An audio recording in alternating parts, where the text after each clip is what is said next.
Sekarang kita bersama Mas Aswar, seorang penulis yang sudah menerbitkan beberapa buku. Nah, boleh diceritain nggak Mas tentang buku-buku apa aja yang udah diterbitin, sama ide Masnya kenapa sih sampai harus nerbitin buku? Ya, kalau awal aku menulis di tahun 2019 sampai 2025 sekarang, alhamdulillah sudah ada sekitar 5 buku. Yang pertama ada Milenial Berpikir Positif, yang kedua ada Khutbah Jumat, yang ketiga aku nerbitin buku 30 Hari Bersama Bulan Ramadan. Juga ada seperti ini yang aku pakai sekarang, Apa Yang Kau Cari. Dan yang kelima itu Jatuh Cinta Kepada Siapa Berpatah Hati. Untuk sekarang yang bakal kami terbitin di akhir bulan Desember nanti, ini Korupsi Desa Mas. Oke. Itu bukunya penerbitnya beda-beda? Beda-beda Mas. Jadi kalau untuk kami kan nggak stagnan satu ini ya penerbit. Karena kalau kami nggak ngambil ini Mas, kalau penerbitan buku kan ada 3 cara nih. Yang pertama kita kerjasama dengan penerbit. Yang kedua yang pertama itu kita kerjasama, jadi seluruh royaltinya itu tanggung sama penerbit. Kita tinggal nulis aja. Biasanya itu teman-teman yang gabung ke Gramedia. Yang kedua biasanya kita ngambil bagi hasil dengan penerbit. Jadi pembiayaan 50% ditanggung penerbit, 50% ditanggung sama penulis. Jadi hasilnya itu atau keuntungannya diambil seberapa banyak buku yang habis dijual gitu. Kalau aku pilih yang ketiga, jadi penerbit itu tinggal mencetak, aku yang ngebiayain 100%. Jadi mau jual kemana, mau rugi ya ruginya dari aku, nggak rugi di penerbit. Penerbit tetap untung. Oh gitu. Ya. Berarti nanti penjualannya itu individual atau ada ke toko-toko atau online gitu? Aku biasanya ngejar perpustakaan sih Mas, perpustakaan daerah, atau paling banyak jual sendiri. Oh, Sebenarnya bukan jual sih Mas, bagi-bagi aja ke teman-teman. Paling cetaknya nggak terlalu banyak, paling 100-200 eksemplar gitu. Itu berarti lebih ke apa sih? Ngapain sih harus sampai nulis? Pertama berawal dari keresahan sendiri ya. Kalau aku tuh pengen berbagi ke teman-teman, ke kawan-kawan. Kalau menulis kan nggak harus ketemu dengan si Masnya sendiri. Kalau kita ini, kalau nulis kan siapa bisa merasakan atau menikmati keluh kesah kita, pemikiran kita. Kalau sekarang ya media sosial juga bagus, tapi kalau menggunakan tulisan, apa yang kita tulis itu nggak bakal hilang gitu. Awalnya sih nulis karena sering baca buku gitu ya Mas ya, terus punya pemahaman, sering analisis sosial gitu. Kalau nggak dituangkan dalam bentuk tulisan bakal hilang. Nah, dengan menulis saya rasa ini udah kebukti juga, apa yang saya tulis nggak bakal hilang Mas, bakal tersap sendiri. Terus nih sebagai penulis kan tetap ada tuh tantangannya, tetap ada naik turunnya tuh. Iya. Kira-kira naik yang paling tinggi sebagai penulis sama turun yang paling rendah itu gimana ceritanya? Yang pertama kalau untuk pribadi gue ya, ketika tulisanku itu banyak dibaca oleh orang, terus banyak yang kayak ngajak diskusi, kayak terbitan buku Jatuh Cinta Kepada Siapa Kita Berpatah Hati.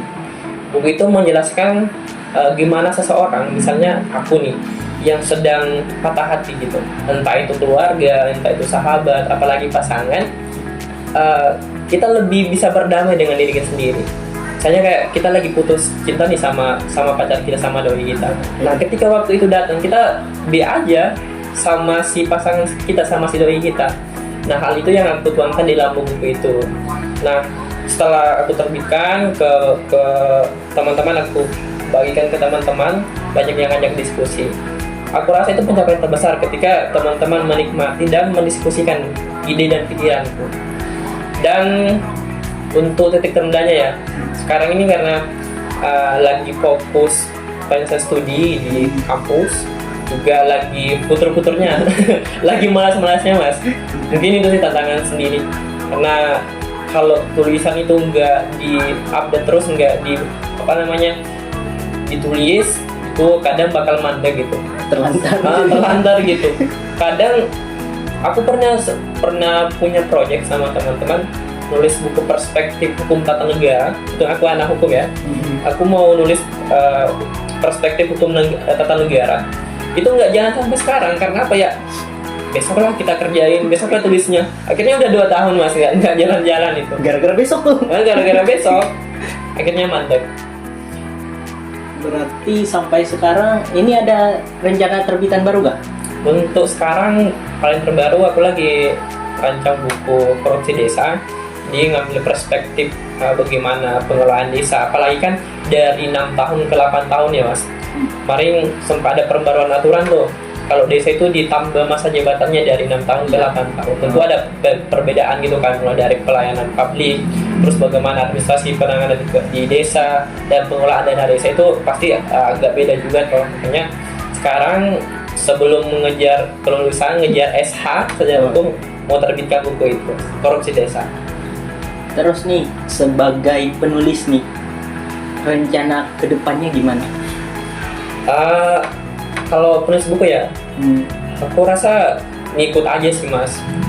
Tapi pribadiku sendiri kalau jadi penulis buku itu, yang penting kita mau berdampak kepada masyarakat, dan kemudian kita juga analisis sosial, ngelihat gimana sih perkembangan sekarang, tentunya mau berbagi. Saya rasa itu sih menjadi modal utama kita sebagai seorang penulis.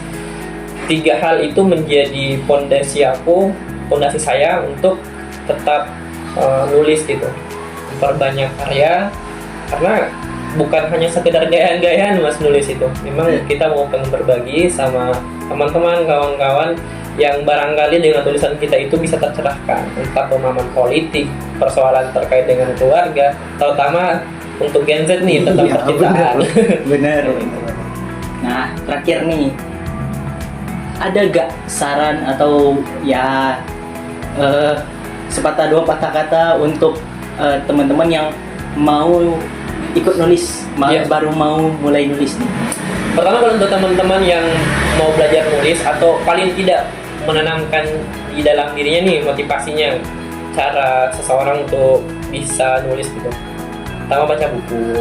Kita kalau nggak baca buku ya nggak bisa nulis mas. Saya lihat penulis yang handal itu terlahir dari penulis yang ulung. Jadi kita tentu harus punya banyak referensi. Buku si A digabung ke buku B, buku C seterusnya, terus kita punya paradigma tersendiri, pemahaman tersendiri. Nah, hal itulah yang kita olah, kita jadikan sebuah pemahaman dan kita ekspresikan ya.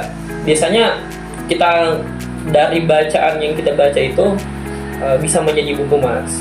Nah, jadi kalau untuk motivasi pertama ya teman-teman harus rajin baca buku. Yang kedua, motivasinya nih mau nulis buku, ya rajin-rajinlah berkawan dengan orang yang sering nulis buku, baca buku. Kalau kita mau tulis buku nih, kita malas baca buku, kemudian nggak sering diskusi terkait dengan gimana cara nulis buku yang baik atau nulis buku biar tetap ada motivasi, ya nggak bisa jalan juga mas teman. Makanya 2 kunci itu sih yang menurutku paling fundamental seorang yang ingin memulai menulis buku. Berarti rajin-rajin baca buku ya, sama komunitas yang paling penting biar ada motivasi mas menulis buku. Karena ya seperti biasa lah, males yang paling utama itu musuhnya males. Malas. Oke, mungkin gitu aja mas. Makasih udah dikasih kesempatan. Ya, sama-sama. Ya, mungkin sekian aja.